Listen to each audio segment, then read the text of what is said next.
Last week, the Israeli government destroyed a number of building structures in the Jewish community of Chomesh in the Shomron, Samaria. This was immediately following a terrorist shooting attack on a car of Jewish students who left their yeshiva, religious academy, in Chomesh. Tragedy number one is that one of those Jewish students, a young 25-year-old father of one, was murdered in the attack. Tragedy number two is that the government is rewarding the terrorists, our enemies, showing them that it pays to murder us. Because in response to that horrendous terror attack that killed one of our own, our government is destroying Jewish buildings in that community of Chomesh. Tragedy number three is that the community of Chomesh is not even a community. It used to be a thriving Jewish community in Samaria that I remember personally since I served there as an IDF reserve soldier protecting the people there. But it was destroyed by the Israeli government back in the summer of 2005, together with 3 other communities in the Shomron and Samaria, and all 21 Jewish communities in the Gaza Strip, all destroyed, all Jews expelled from their homes. Back in the summer of 2005, there was no social media for me to share with the world what was going on. But back in December 2016, 5 years ago, I went with my close friend Ari Fuld, Hashem Yikom Damo, to the Jewish community of Amona, the day before that community was evacuated and destroyed by the government.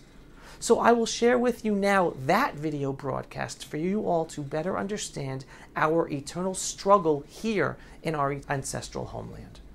For those of you who do not know, my friend Ari Fuld was himself murdered by a terrorist back in the year of 2018. He was a close childhood friend, a neighbor, and a partner in standing up for the truth about Israel online and off. You don't want to miss this broadcast of truth that we did together back in December 2016 about an issue that still plagues us today. The battle against our own government and elected leaders, against appeasing our enemies and international pressure to destroy Jewish homes and communities in Judea and Samaria.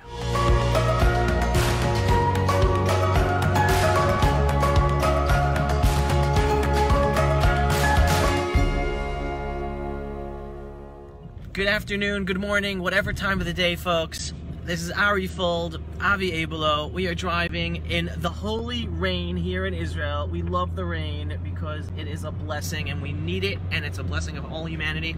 We are on our way to Amona. Anyone who does not know Amona right now is a community of 40 families that the Supreme Court of Israel, the High Court of Justice, has done an injustice in telling the government they must destroy this community, throw 40 families out of their homes. We're going to be going a deep dive. Follow us on Twitter, on Facebook, on Snapchat, on Instagram, all day long. We're going to be giving you the truth about the families, Amona, the true legal situation, the true political situation. It is a travesty. It is an injustice, a blot upon the justice system. Anything you want to add for this short video, Ari, as we're on our way? Just stay tuned, because you're going to get the real information here, the truth about what's going on in Amona, what's not going on in Amona, and it's important to get the facts down before you argue and even try to defend Israel. So stay tuned. All right, follow us today, folks. You got to get the truth. This is reality. Have an awesome day. We are here in Amona, folks. Ari Fuld's doing his thing. I'm doing my thing. This is the truth. This is the land of Israel. It's a hellstorm out here. We are here. This is the most wintry day of the year so far. But this is the land of Israel. This is Amona, folks. Woo! This is a place where Ofra is right next door. Ofra, one of the oldest Yeshuvim, where even there the High Court says that buildings are illegal. 40 families here they want to kick out of their homes, destroy their homes. For what? Because of the fact that we don't know exactly who the proof of the land is, even though there are no owners. Well, let's wait till the law says who the owner is and then give them money or give them a different land. You don't kick people off of their homes and destroy their homes. But here we are at Amona. We're at somebody's house, and it's really, really sad. It's just crazy. A family has to decide what to do, not knowing where they're going to be tomorrow, not knowing whether the army is going to be throwing them out of their house tonight. It's just crazy, and no family who lives in a place legally or semi-legally because the government allowed them to live there initially should ever be put in such a situation. You do something illegally, you build your home on illegal land, illegally, totally, like many Arabs do in the Galil and the Negev, then yeah, you better expect to possibly be kicked out of your house. But the government doesn't do that. And the High Court of Justice in Israel don't throw them out of their house. Rather, they retroactively legalize those communities and illegal homes. There's just such an inherent injustice in the justice system where there is one rule for Jews and another rule for Arabs. And it is just the hypocrisy of the hypocrisy that must change. It must change. Because people's lives are at stake. Good people, tax-paying people, serving in the army, patriotic, good citizens. Their lives, their homes are the ones year after year, community after community, put on the chopping block here in the modern state of Israel. And it is horrible. Okay, folks. Say hi, Ari. What's going on, everyone? It's time for the Avi and Ari show. Ari, we didn't have the rough day in Amona. I had a rough day witnessing the people of Amona. Well, the truth of the matter is, Avi, we went there to like Chazakotam to be there for their support. They literally supported us. I mean, we came there, and we were a lot upset about what's going on. And at the end of the day, they're unbelievably strong there. It's sad, but they're just strong. They're so stressed out. I mean, look, they had these 2 meetings today. They had one, they're going to have the second. They're meeting, just everyone understand what's going on, because I don't think, we didn't understand before we went there. The government has given them an ultimatum, like as if they're an enemy. And they said, you have a meeting, decide whether you want to take our compromise or not. Of course, the compromise is ludicrous. It's insulting to anyone. And if you don't take this compromise with this ultimatum, we're going to come in and kick you out. So they had one meeting. I don't think it was resolved, and there'll be another meeting at 10 o'clock tonight. Well, it was probably said, they probably talked about everything and all implications. Then they said, okay, everyone, go back to your homes, talk with each other, within your families, come up with what your thoughts are, and then let's come back at 10 o'clock and meet. If you want us to kick you out, you want to leave on your own. Right. It's mind-blowing to me. I don't know. It's mind-blowing to me that we are dealing in the state of Israel, the Jewish state, with the Jewish government. It's giving an ultimatum to Jews to move out. I mean, make sense out of that, please. I don't know, but all I could tell you is it reminds me exactly of what was going on in Gush Katif, because I remember I was there in Netzer Chazani when the government came in and said, tonight you're going to be expelled, give us your if you don't agree to go off on your own. And the community there said, no, we're not leaving on our own. Because they did not get a good deal. They had no clue where they were going to be living. They had no answers where their kids were going to be going to school the next day. They said, we're not going anywhere because we have nowhere to go and we don't have any solutions. And that night they were not expelled from their homes. But I remember the community had to decide. And they said, no, we're not going tonight, even though there was the ultimatum. Then, the next meeting I remember is when the government said, we're not waiting for any answers. We're coming, we're expelling today. And at that time, that's when they basically said, okay, you guys have to plan, we're taking you. Yeah, go the Begin. So, it's so horrible that I'm brought back to those days of Gush Katif 11 years ago. Then it was close to 10,000 families. Now it's 40 families, but the numbers don't make a difference because the impact on each individual family, each set of parents, the stress they're going through, the children. What really bothers me, I've been saying this all along, what really bothers me is, if they would have gone into this Arab house and kicked people out and stole their land and that, it'd be painful, but I would say, listen, you can't do that. But this is so far from the truth. And that's what really drives me absolutely mad now. The truth of the matter is, these people bought and built their homes, it's called Betom Lev, with innocence. The government encouraged them. They paid for the utilities to be built there. The house that were destroyed 9 years ago was from the official Israeli building, what do they call it? Misad Shikun. So why are they, in other words, if the government of Israel screwed up, if they built on private land and they encourage private land building, then you pay the Arabs. What do you want from these people? Why are you destroying their homes?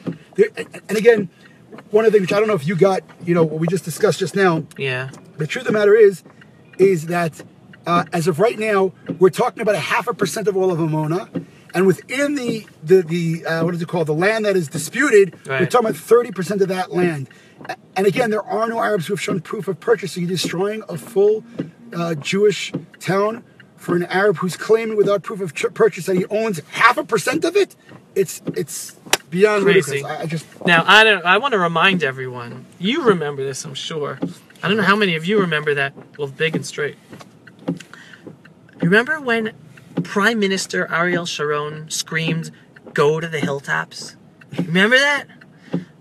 I'm reminding all of you, there was once upon a time when the government of Israel was strongly supporting settling the land of Israel. Settling Judea and Samaria. And someone explained to us today that it was probably the left became so strong that they changed that gisha, they changed that attitude, where at one day the government of Israel was let's settle the land of Israel, let's settle Judea and Samaria, let's support all these settlements. I'm a proud settler. I'm not afraid of using the word settler or settlement. Other people, comes from the Bible. Settle the land. We're settling the land. And all of a sudden the day came when the legalists decided, no, we're going to change things. Now, this is land we want to give away for a Palestinian state. So they changed the rules. They changed the lines of what is state land. A lot of what was state land, they decided is no longer state land. They were not supportive of building homes in Judea and Samaria anymore. I'll explain a little more. People understand. There are houses that were built on state land in Judea and Samaria. After they were built, after the people got mortgages, they paid for it, they got electricity, the government pushed them to go live there. After the fact, the government has retroactively changed the status of that land. Right, the zoning. It's zoning, folks. It's zoning. The government changed the zoning lines, after they already gave permission for people to live there and build their homes there. And retroactively saying they're illegal. Right. It's just, it's cruel. And again, understand, like, this is the inability of the Israeli government to stand up against the horrific hijacking of the left did of the legal system. Because it wasn't the government who changed the zoning lines, it was legal advisors, the Yoetzei HaMishpatim. It was legal advisors. And a lot of these legal advisors, again, folks, look it up, it's all on the internet, funded and trained by the New Israel Fund. They are not about helping Israel. The New Israel Fund is about destroying Israel. They train all these lawyers. There are so many lawyers in key positions in government. The lawyer of the Prime Minister's office is funded. Her training was funded by the New Israel Fund. She is anti-Israel in her gisha towards Israel, towards Judea and Samaria, yet she is the legal advisor of the Prime Minister's office. And there are plenty of lawyers and judges in the Israeli system who were funded, part of their training with courses, by the New Israel Fund. And it's these legal advisors funded by the New Israel Fund that are out and changing the rules in the middle of the game against Israel, against us settlers in Judea and Samaria. So I want to discuss how do we move forward from this? How do we stop this from happening again? And I think that, I discussed Oslo in '95. I know you were also involved. I was in Bar Ilan at the time, and we had endless demonstrations against Oslo. And people thought the danger of Oslo was giving this land away or that land away, or giving guns to Arafat. Obviously, that is a ridiculous thing to do. But I knew already back then that the danger of Oslo has to do with more of public opinion. Right. In other words, what happened before Oslo? Even the left, Golda Meir was a prime minister. Everyone was against the Palestinian state. Golda Meir was a prime minister of Labor. Not Likud. She was left, and she said there is no such thing as a Palestinian nation. Correct. And in 1991, the PLO flag, which is not the Palestinian flag, it's a terrorist organization flag, was illegal. So what did Oslo do? Oslo basically gave them a pedestal to stand on. They became okay. They became accepted. And so what happened was, when Rabin, Peres, Balin met Arafat, shook his hand, and they basically gave him a pedestal to stand on, saying, how could you say I'm a terrorist? Your own leaders said we're okay. So what happened since Oslo, which is 20 years ago, is a full generation of Israelis have been brought up that we stole a land called Palestine from the Arabs. And so if you say that's not true, people laugh at you. But it's not true. And so that is the real damage. So what's happening now, the reason that the New Israel Fund, the reason that Peace Now, which I say Peace Now, War Tomorrow, the reason that Peace Now, the reason that this Yesh Din, the P1, they went to the appeal to the Supreme Court in Amona's case. Not the Arabs. The Arabs didn't go. Right. The Arabs who were claiming to be on their private land, they did not even go to the Supreme Court. It was the left-wing organizations. And why could they get away with it? Because after Oslo, also the Supreme Court became a left-wing organization. I'm going to give you the perfect example, Avi. I don't know if you realize this. Years ago, you remember the guy who was doing the cop who said, break the bones? He said, yes, Niso Shacham. Niso Shacham. Niso Shacham. I was there. Kfar Maimon. Niso Break Shacham. their bones. It was recorded. It was quoted. It's not like... Nothing happened to him. He said, forget nothing. He said, I know these religious people. Let them burn. Smash their lower body. I want to arrest. Use as much power as you want. Okay? This man... There was an appeal to the Supreme Court by the right wing, who said you got to get this guy out of position. Right. The Supreme Court threw it out, said that had nothing wrong. 3 months ago, Tzal, the IDF, wants to have one of the 10 rabbis. The head rabbi 11 years ago was giving a class on the Bible, and he was talking about a story from the Bible, and he was talking about war morals according to the Bible, not today. And the Supreme Court gets involved because you can't be the head of the rabbi. Now, the cop who was allowed to be there, he's in operations. He's in charge of getting orders. The rabbi, he's got no power there. So the Supreme Court gets involved with a rabbi who gave a class 11, 12, 13 years ago on the Bible, was not talking about Israel at all. He's thrown out. But the head of police, the one who's in charge of giving command, there the Supreme Court says, no problem. You want another example? Oh, wait. Yeah. I just want to continue with the Niso Shacham. First of all, he ended up being promoted to be the head police officer of Jerusalem for a number of years. And then, God works in strange ways, he was then accused he works in dirty ways, one of the two. He was then accused of sexual misconduct as part of his position, and he was thrown out of the police. So finally he was thrown out, but anyway, that's the story of Niso Shacham. Number two, just to give you a perfect example, number two, there are Arab villages 200 meters, which are 6-7 times the size of Amona. You want to know what they are? Going to Regavim, tremendous organization. And when the appeals went to the Supreme Court, they said, oh, we can't uproot them when they're already there. You can't do that. That's the Supreme Court. That's the ruling. This is thousands of Arab buildings in the Galil and the Negev. And not only that, they then have to tell, no, and then there are rulings when they say, no, legalize them. Right. Legalize them. So for the Arabs, they're illegal building, and that's illegal building built on private lands and state lands, not by the government. Yeah, go straight. So understand, just those who don't understand, I've been saying this over and over again because it's so important to get it out. What's happening in Israel is the following. The liberal left-wing Supreme Court is a left-wing organization. They are biased. Their rules, when they pass a judgment, it's so biased and it's so obvious and scary. Regavim actually brings their court cases against illegal Arab building using the same exact language that the left-wing organizations bring against illegal Jewish building. And when the Supreme Court, they have the same exact court cases.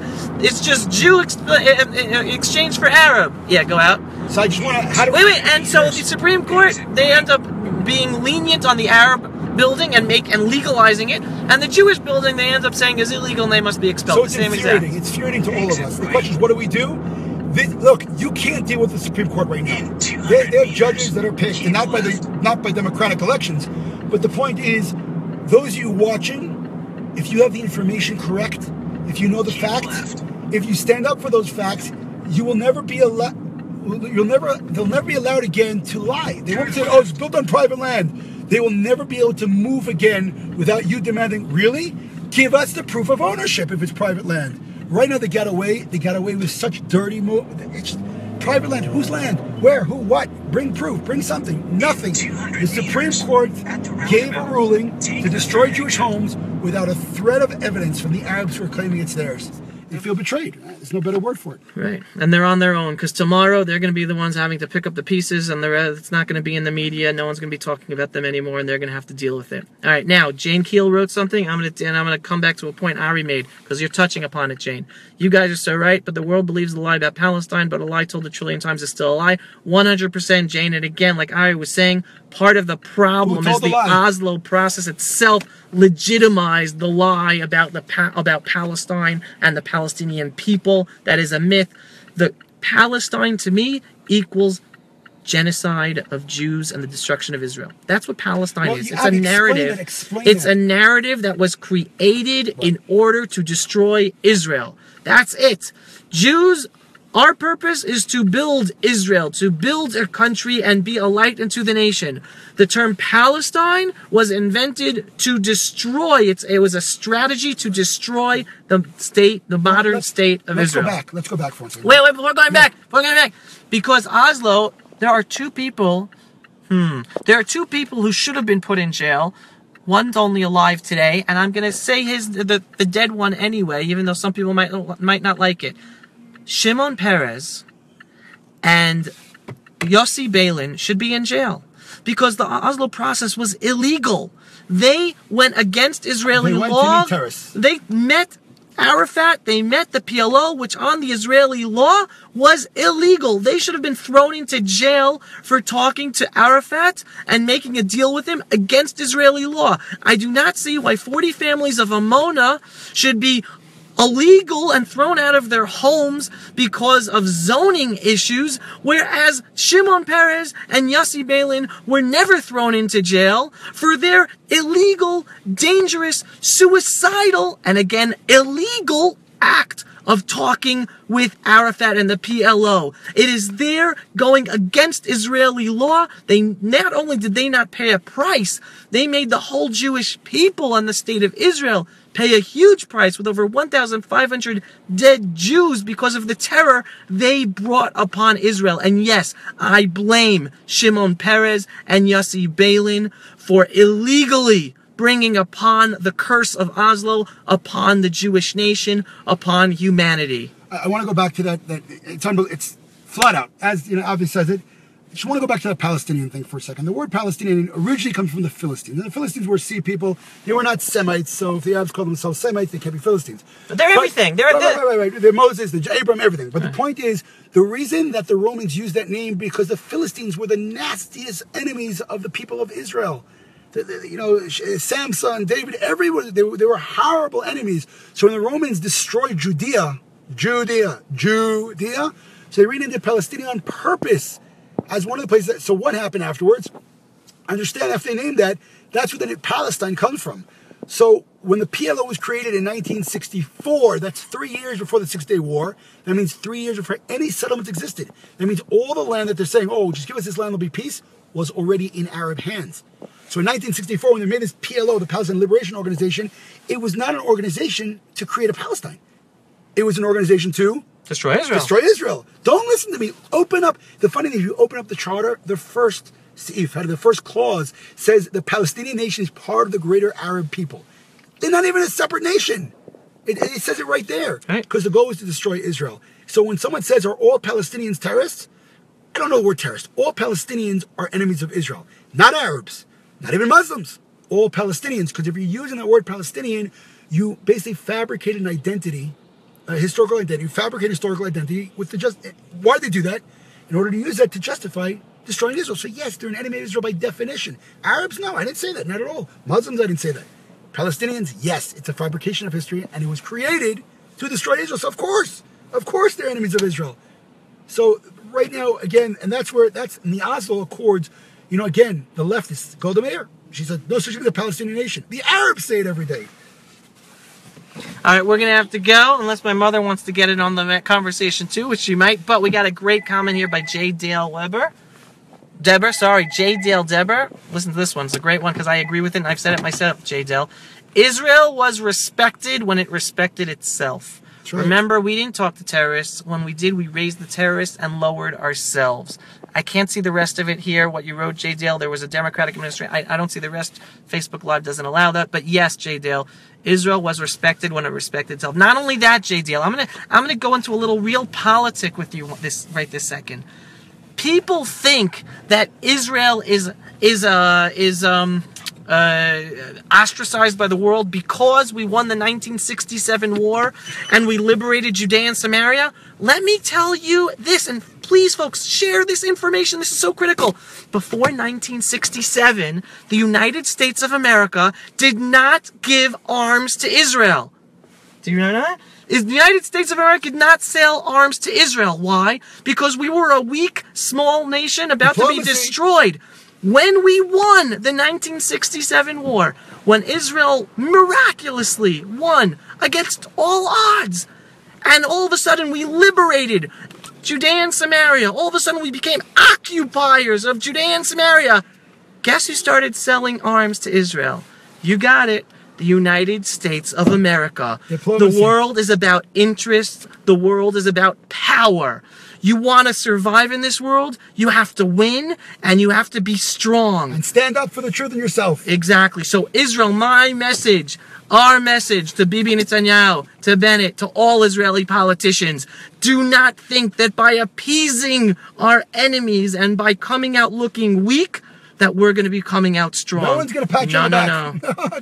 Not at all. You want to be strong? We be strong. We have the strongest army. We defend our land. Russia, for goodness sakes, guys, agree or disagree with Putin, he has put Russia back on the map. He took over Crimea. He's doing what he's doing to Ukraine. He's getting away with it. So it's under sanctions. Doesn't make a difference. He is making Russia strong. Russia is respected. You might hate Russia, but is respected. Israel, you don't give up land. So I'm going to say hi to my mother. Hi, Ima. Hi, Abs. You're live on Facebook. Wow. My mother is live on Facebook. Ima, what do you think about what Ari and I are doing on Facebook with all these videos for Israel? I think it's a wonderful thing to be able to get it out there. So that the world knows the truth. See, the apple doesn't fall far from the tree. I try to make her proud. Pulse of Israel, frontline videos from the Holy Land. Support our work by donating today.